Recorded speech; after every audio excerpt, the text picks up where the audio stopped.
It is a pleasure to be in touch with you again. My name is Tania Bagchi, Assistant Professor of Pragati College of Education, Salbari, Siliguri, West Bengal. Today we will learn about selection of a topic and preparation of PowerPoint presentation, course P4, School-Based Activity, Unit Activity 9, D.El.Ed, Second Year. আজকের আলোচনায় গত কয়েকদিন ধরে এই বিষয় নিয়ে আলোচনা করেছি, অন্য বিষয়গুলি সম্বন্ধে আলোচনা পর আজকে যে বিষয়টি নিয়ে আলোচনা করব, পঞ্চম শ্রেণীর জন্য পশ্চিমবঙ্গ প্রাথমিক শিক্ষা পর্ষদের যে আমাদের পরিবেশ এই বইটি আছে, এই বইটিতে যে অধ্যায়গুলো আছে সেগুলো এই মাধ্যমে কিভাবে তাদের কাছে পড়ানো যেতে পারে। এইখানে পাঠ্যতে আমরা পাই মানবদেহ সম্বন্ধে আলোচনা, ভৌত পরিবেশ সম্বন্ধে পশ্চিমবঙ্গের সাধারণ পরিচিতি সম্বন্ধে বলা হচ্ছে, পশ্চিমবঙ্গের বা তারপরে পরিবেশ ও সম্পদ সম্বন্ধে আলোচনা, পরিবেশ ও বনভূমি, এবং আমরা পাচ্ছি পরিবেশ ও আকাশ, এবং আরো অনেক অধ্যায়। তো সবগুলো তো আমাদের আলোচনা করবার প্রয়োজন নেই, কয়েকটি আলোচনা করলে আমরা বুঝতে পারবো যে কিভাবে এই মাধ্যম এই পাঠ্য বিষয়টাকে সাহায্য করবে পড়ানোর ক্ষেত্রে। প্রথমে বইটিতে আমরা প্রথমেই দেখতে পাচ্ছি যে ত্বক, চুল, নখ, হাড় সম্বন্ধে একটা ধারণা শিশুদেরকে দেওয়ার একটা ব্যবস্থা আছে। তো সেই সম্বন্ধে আলোচনার সাথে সাথে তাদেরকে যদি ছবি দিয়ে এই বিষয়গুলি সম্বন্ধে আরো ভালোভাবে জানানো হয় তাহলে তারা খুব ভালো সুন্দরভাবে নিতে পারবে। অস্থি সন্ধি সম্বন্ধে আলোচনা, এ বিষয়ে যদি একটি অস্থি সন্ধি বিষয়ক আলোচনাতে তাদেরকে যদি একটি কঙ্কালের ছবি দিয়ে সেইখানে সন্ধিগুলো সম্বন্ধে তাদেরকে সম্যক ধারণা দেওয়া যায় তাহলে খুব সহজেই তারা তাদের নিজেদের ধারণাটাকে পরিষ্কারভাবে নিতে পারবে। পেশি, জীবাণু বা জলের মধ্যে জীবাণু কিভাবে থাকে, জীবাণু কিভাবে আমাদের শরীরকে ক্ষতিগ্রস্ত করে, এবং তার থেকে আমরা কি কি ভাবে সাবধান হতে পারি সেগুলো ছবি দিয়ে বোঝানো যায়, এবং বোঝানোর সাথে সাথে তার যদি তার প্রভাবগুলো কিভাবে, জীবাণুর প্রভাব শরীরে কিভাবে কি কি অসুখ ডেকে আনে সেগুলো সম্বন্ধে তাদেরকে ধারণা দেওয়া যায় তাহলে তারা এই বিষয় সম্বন্ধে সুন্দরভাবে বুঝে নিতে পারবে। ভৌত পরিবেশ যেমন মাটি, মাটির রূপ, মাটির ব্যবহার কি, মাটির কি কি ভাবে মাটির উর্বরা শক্তিকে বাড়ানো যায়, এগুলো নানা রকম, যেমন বেলে মাটি, এঁটেল মাটি, দোআঁশ মাটি, এগুলো যদি ছবি দিয়ে তাদেরকে বোঝানো যায় তাহলে তারা খুব সুন্দরভাবে এই বিষয়টা বুঝতে পারবে। মাটির উপকারী উপাদান, মাটির ক্ষতিকর উপাদান, মাটিতে কি কি থাকলে সেটাতে মাটির ক্ষতিগ্রস্ত হবে, এবং সেগুলো যাতে চার্ট তৈরি করে যাতে আলোচনা করা হয়, এবং সেই চার্টের মাধ্যমে তাদেরকে তারা বুঝতেও পারবে, এবং পরবর্তীকালে সেগুলো তাদের ছবির মতো ছবিটা মানে মনে গেঁথে থাকবে। তারপরে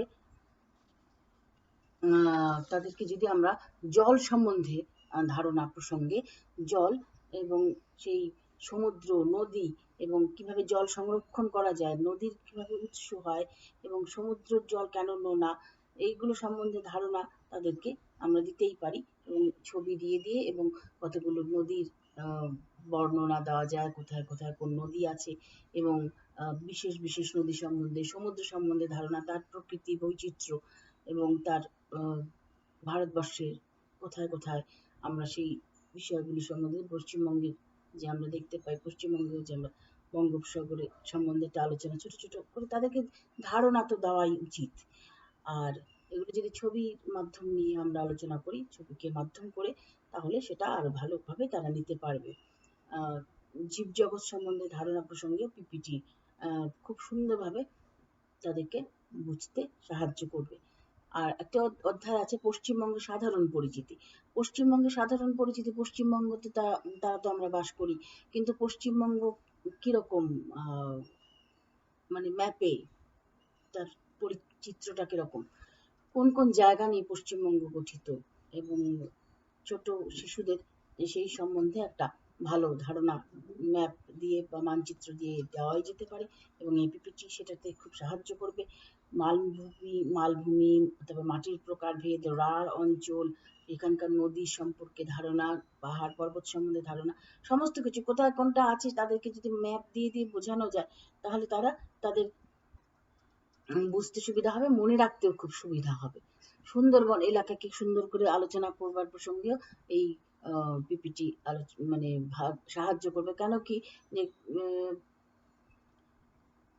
এই এতখানি বিস্তীর্ণ এলাকার মাঝখানে, জলাভূমির মাঝখানে এত বড় একটা বনভূমি কিভাবে তৈরি হলো, এবং ওই অঞ্চলের মানুষের জীবিকা কি, এবং ওই পশু পাখি, গাছপালা, নদীর প্রকৃতি, ওই এলাকার সম্বন্ধে জানতে গেলে একটা ছবি এবং সেই সম্বন্ধে তাদের বিস্তৃত আলোচনা করলে সুন্দরবন এলাকা টা তাদের কাছে পরিষ্কার হয়ে উঠবে।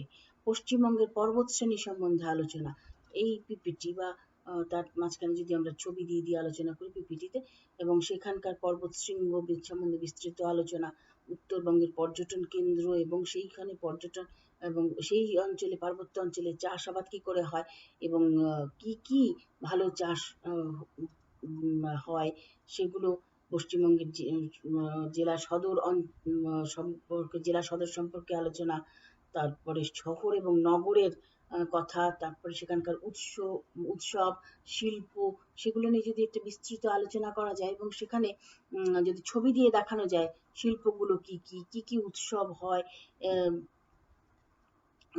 ছোট শিশুদের সেই বিষয়গুলো খুব সুন্দরভাবে মনে থাকে। কোনো জিনিস যদি বারে বারে, আমি এটা প্রত্যেকটা আলোচনাতেই বলি যে ছবি মানুষকে মনে রাখতে খুব সাহায্য করে।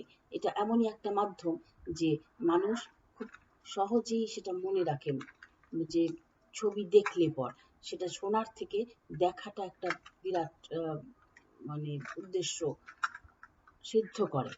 তো আমরা যদি পশ্চিমবঙ্গের এই আলোচনা প্রসঙ্গে আমরা বিখ্যাত ব্যক্তিত্বদের নিয়ে আলোচনা করি, যে এবং তারা কোথায় বাস করতেন, তাদের বাড়ি আদি বাড়ি কোথায় ছিল, তাদের কি কি কাজ আছে, তাদের কেন আমরা মনে রাখি, এই প্রসঙ্গে আলোচনাতে তাদের সম্বন্ধে, তাদের কিছু কাজ সম্বন্ধে আলোচনা করা যেতে পারে। তাদের যারা মানে গান, কবিতা, আঁকা, যে যে সাহিত্য, যে যে স্তরে মানে বিশেষ আছেন আমাদের পশ্চিমবঙ্গে, তাদের সম্বন্ধে একটা ছোট শিশুদেরকে আলোচনা করে দেওয়াই যেতে পারে। এবং তাতে তাদের কি হবে, যে সেই পরিবেশ এর আলোচনা এবং সেই প্রকৃতির সাথে সাথে তাদের সেই যে আরো বেশি সমৃদ্ধ হবে তারা সেই সমস্ত মানুষদের সম্বন্ধে জেনে। তারপর একটা অধ্যায় শেষের দিকে আমরা পাই পরিবেশ ও আকাশ। এটা তো অবশ্যই এই মাধ্যম ছাড়া আমার মনে হয় না যে শেখানো যেতে পারে আজকের দিনে। মানে যে সমস্ত বিদ্যালয়ে এই সুযোগটা থাকবে, সেখানে অবশ্যই এই অধ্যায়টি এই মাধ্যমকে নিয়েই আলোচনা করতে হবে। যেমন পরিবেশ ও আকাশ এই অধ্যায়ে সূর্যগ্রহণের ছবি, কত ছবি এঁকে বোঝানো পরে কতখানি বুঝলো সেটা বারে বারে পুনরাবৃত্তি করলে শিক্ষকেরও যেরকম সময় অনেক যায়, এবং ছাত্ররাও ঠিক সেরকম ভাবে বুঝতে পারে না অনেক ক্ষেত্রে। সেটা যদি ছবি দিয়ে, তাহলে শিক্ষকের অনেকখানি সময় কম যাবে, সে এঁকে সেই সময়টা তার যাবে না, বোঝানোর ক্ষেত্রে তার সেই সময়টা অনেকখানি বাড়বে।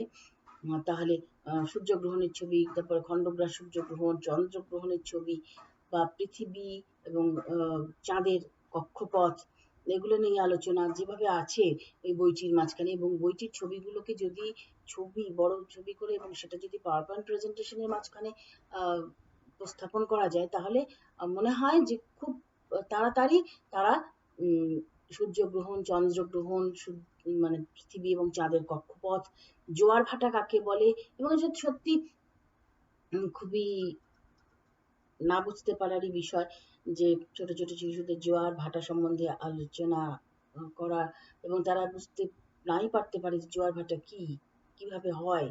তো সেটা যদি আমরা ছবি দিয়ে বোঝাই, তাহলে তাদের একটা ধারণা হতে থাকবে।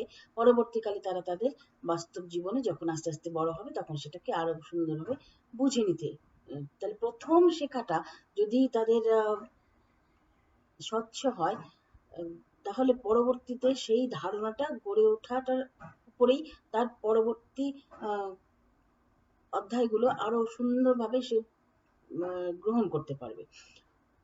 অমাবস্যা পূর্ণিমা কিভাবে হয়, সূর্যের শক্তি সম্বন্ধে ধারণা এবং তার উৎস, শক্তির উৎস রহস্য, নক্ষত্র সম্বন্ধে ধারণা, জীবজগৎকে বাঁচিয়ে রাখার মানে প্রয়াস হিসেবে আর কি কি উপায় নেওয়া যেতে পারে, আকাশে নক্ষত্র সম্বন্ধে আলোচনা, নক্ষত্র কি, নক্ষত্র সম্বন্ধে বিশেষভাবে আলোচনা, এবং ধূমকেতু, উল্কা সম্বন্ধে, ধূমকেতুই বা কি জিনিস, উল্কা বা কেমন, তাদের সম্বন্ধে একটা ধারণা ছাত্রদের এই ধারণা দিতে গেলে এবং এই অধ্যায়টি পড়াতে গেলে এই মাধ্যম অবশ্যই গ্রহণ করলে সেটা খুব ফলপ্রসূ হবে।